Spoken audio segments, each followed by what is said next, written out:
Hi, my name is Madison Dancer, and I'm here today to talk to you about organ donation. An average of 22 people die every day waiting on a life-saving transplant. That's just one reason that I decided a while ago to become an organ donor.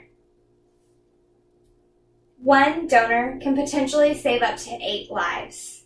And today, I'm going to try to persuade you to become a donor by telling you the large need in the U.S. for organ donors, 3 common myths about donating, and how easy it is to get signed up to be a donor.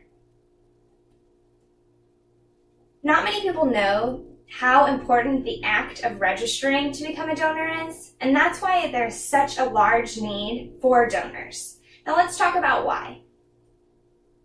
95% of U.S. adults agree with organ donation, but only 48% of those people are actually registered to be donors. And as you see on the graph, the pink represents how many people are on the transplant waiting list as of 2015, and the green line at the bottom is the donors in 2015. And despite the advances in medicine and the advances in technology, we are continuing to see a gap in supply and demand. Even the U.S. Department of Health and Human Services has said that they have been reaching out even more, and we still see a gap. That's why I'm here talking to you about it.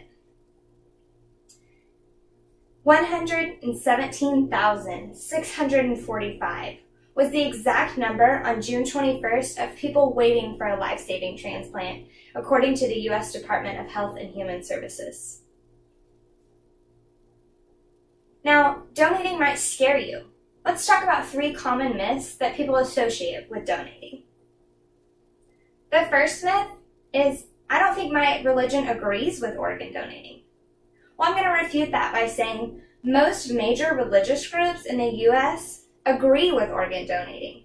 They actually see it as the last efforts of charity and love. Myth 2.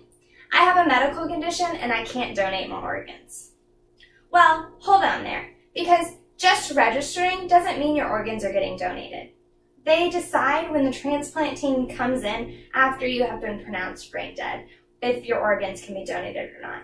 So you should go ahead and register. Anybody with any medical condition, age, weight can register.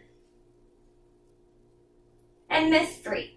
If I'm hospitalized and the doctors see that I'm a donor, they won't try as hard to save my life.